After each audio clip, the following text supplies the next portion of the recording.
तो आज इस क्लास में हम मदरबोर्ड और मदरबोर्ड के इंटरनल डायग्राम के बारे में बात करेंगे। तो मदरबोर्ड क्या है, तो पहले वो चीज़ हम समझेंगे। उसके बाद मदरबोर्ड के जो इंटरनल डायग्राम होता है, इंटरनल ब्लॉक डायग्राम, वो क्या होता है, कैसे डेटा फ्लो होता है, इन सारी चीज़ों के बारे में इस क्लास में हम पूरे डिटेल्स में बात करेंगे। तो चलिए पहले हम मदरबोर्ड क्या है उनके बारे में जान लेते हैं।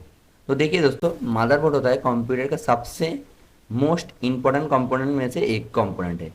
और मदरबोर्ड को एक कंप्यूटर सिस्टम का बैकबोन भी कहा जाता है।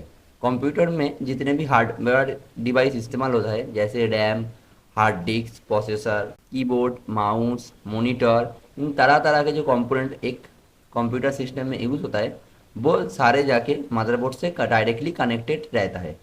तो मदरबोर्ड एक कंप्यूटर का बैकबोन माना जाता है। तो शायद आपको समझ में आ चुका है कि मदरबोर्ड होता क्या है। तो अब हम समझेंगे कि मदरबोर्ड का इंटरनल डायग्राम, वो भी प्रैक्टिकली।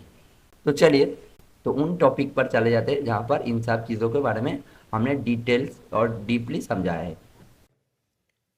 तो यहाँ पर देख लीजिए, यहाँ पर एक ओल्ड मदरबोर्ड का ब्लॉक डायग्राम, पहले ओल्ड मदरबोर्ड का ब्लॉक डायग्राम आपको लेके समझाएंगे, फिर न्यू मदरबोर्ड में का ब्लॉक डायग्राम लेके भी आपको समझाएंगे। तो यहाँ से देख सकते हो, आप फिजिकली देखे हो कि कौन कहाँ पर मदरबोर्ड के कहाँ पर रैम रहता है, कहाँ पर यूएसबी स्लॉट, कहाँ पर साटा पोर्ट, कहाँ पर इंटरनेट पोर्ट, ऑडियो पोर्ट, इन सारे सेक्शन आप फिजिकली मदरबोर्ड के अंदर देखे हो कि। लेकिन इसका कनेक्टिविटी कैसे होता है वो आप इन डायग्राम के जरिए समझ सकते हो कि कौन से सेक्शन कौन से कनेक्टिविटी को हैंडल करता है।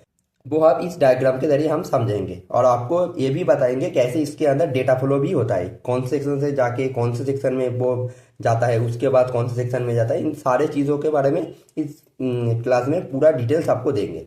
तो चलिए पहले आपको प्रॉपरली समझा देता हूँ कि कौन से सेक्शन कहाँ पर होता है। ये ओल्ड मदरबोर्ड का ब्लॉक डायग्राम में पहले ही बता देता हूँ। ये इसलिए नॉर्थ बीच और साउथ बीच एक साथ आपको दिखाई दे रहा है। तो देखिए दोस्तों, हमारा पल्सर जो है वो यहाँ पल्सर के साथ डायरेक्टली कनेक्टेड है नॉर्थ बीच, नॉर्थ बीच के कनेक्टेड है साउथ बीच, और साउथ बीच से ब्रायोस। और कौन से नॉर्थ बीच कौन से सेक्शन को हैंडल कर रहा है, रैम और हमारा ग्राफिक्स का स्लॉट, जो पीसीआई एक्सपी स्लॉट भी कह सकते हो, या VGA जो डिस्प्ले का सेक्शन है वो नॉर्थ बीच हैंडल कर रहा है। और हमारे जो छोटे छोटे सेक्शन है जैसे USB, SATA, ethernet, CMOS memory, PCI, audio, इन सारे सारे छोटे छोटे जो सेक्शन होते हैं वो हमारा साउथ बीच हैंडल करता है। तो आप समझ सकते हो कि कैसे एक ब्लॉक डायग्राम इंटरनली कैसे इन सारे सेक्शन आपस में कनेक्टेड है। तो अब आपको समझाएंगे कि कौन से सेक्शन कैसे ऑपरेट होता है, मतलब डेटा फ्लो कैसे होता है। मान लेते हैं हमारे कंप्यूटर के अंदर, हमारे जब कंप्यूटर में कोई सॉफ्टवेयर ओपन करेंगे तो सॉफ्टवेयर को ओपन करने के लिए हम उस सॉफ्टवेयर पर डबल क्लिक करेंगे। तो डबल क्लिक करने के बाद कैसे कि क्या प्रोसेसर में जाता है, क्या रैम में जाता है, कैसे वो होता है, वो हम आपको डिटेल्स में समझाएंगे। तो हम माउस के जरिए वो डबल क्लिक करेंगे तो वो यूएसबी से जुड़ा हुआ है। तो यूएसबी से जाके साउथ बीच में जाएगा, साउथ बीच से उसका जो सेक्शन है, मतलब जो सॉफ्टवेयर का सारा डिटेल्स वो हार्ड डिस्क में रहेगा, और हार्ड डिस्क का कनेक्शन साटा में रहे। तो वो पहले क्या होगा, यूएसबी से जैसे ही हमारे इनपुट देंगे वो साटा में जाएंगे, साटा में जाएंगे, और साटा में जाकर हार्ड डिस्क से वो डेटा कैप्चर करेंगे। उस सॉफ्टवेयर के बारे में जो जो इम्पोर्टेंट चीज़ वो हार्ड डिस्क से कैप्चर होके वो चले जाएगा साउथ बीच से होते हुए नॉर्थ बीच में। तो नॉर्थ बीच में चला जाएगा, नॉर्थ बीच में जाके वो चीज़ डायरेक्ट प्रोसेसर के पास नहीं जाएगा।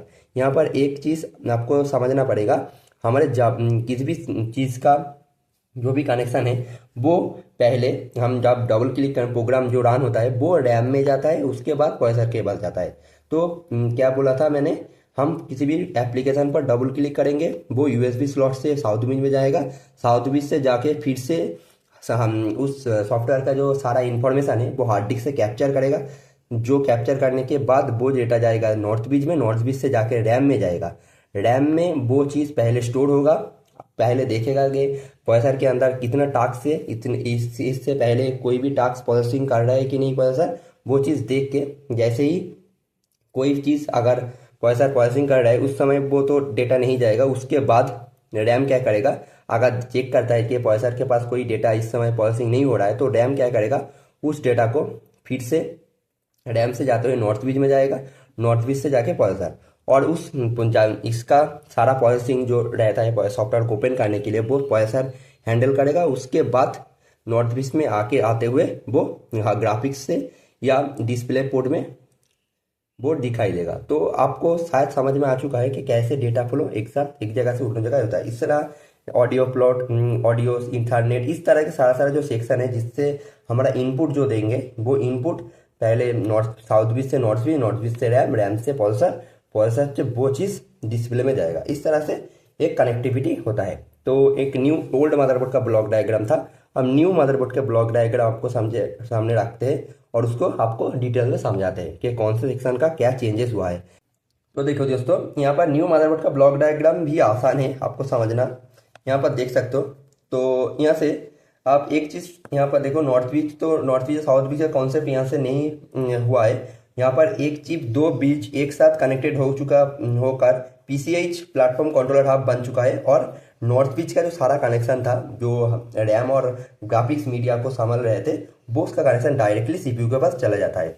तो इससे क्या होता है, पहले क्या होता, बीच में नॉर्थ ब्रिज से डेटा हर बार गुजरना पड़ता है, लेकिन उसका एक टाइम कंज्यूम ज़्यादा लग रहा था। लेकिन अब क्या हो रहा है, अब डायरेक्ट प्रोसेसर से जाते हुए डेटा चला जाएगा CPU पे। CPU सेक्शन में यहाँ पर ही एक नॉर्थ ब्रिज का अलग से कनेक्शन है, लेकिन इंटरनली वो CPU के साथ ही जुड़ा हुआ है। वो चला जाएगा पहले रैम में, रैम से जाते हुए डेटा प्रोसेसर सारा कुछ प्रोसेसिंग करेगा, उसके बाद डिस्प्ले पोर्ट से आउटपुट करेगा। तो यहाँ से ब्लॉक डायग्राम आपको शायद समझ में आ चुका है कि कौन से कनेक्शन कहाँ पर होता है। ये न्यू मदरबोर्ड का ब्लॉक डायग्राम है। आप अगर न्यू मदरबोर्ड में देखने जाओ तो नॉर्थ ब्रिज और साउथ ब्रिज का कॉन्सेप्ट यहाँ पर नहीं दिखाएगा। वहाँ पर एक ही ब्रिज नज़र में आ जाएगा, वो है PCH, जिसको आप साउथ ब्रिज भी कह सकते हो, लेकिन वो PCH के नाम से जाना जाता है। नॉर्थ ब्रिज का सारा कनेक्शन रैम CPU संभालता है। तो शायद आपको इस क्लास में मदरबोर्ड क्या है और मदरबोर्ड के इंटरनल डायग्राम जो है उनको समझने में कोई दिक्कत नहीं आई है। तो नेक्स्ट वीडियो और नेक्स्ट क्लास हमारा रहेगा मदरबोर्ड में जो पार्ट्स और पोर्ट्स आप देखते हो उनका नाम क्या है, उनका काम क्या है, वो हम नेक्स्ट वीडियो में या नेक्स्ट क्लास में हम बात करेंगे। तो चलिए मिलते हैं नेक्स्ट वीडियो में।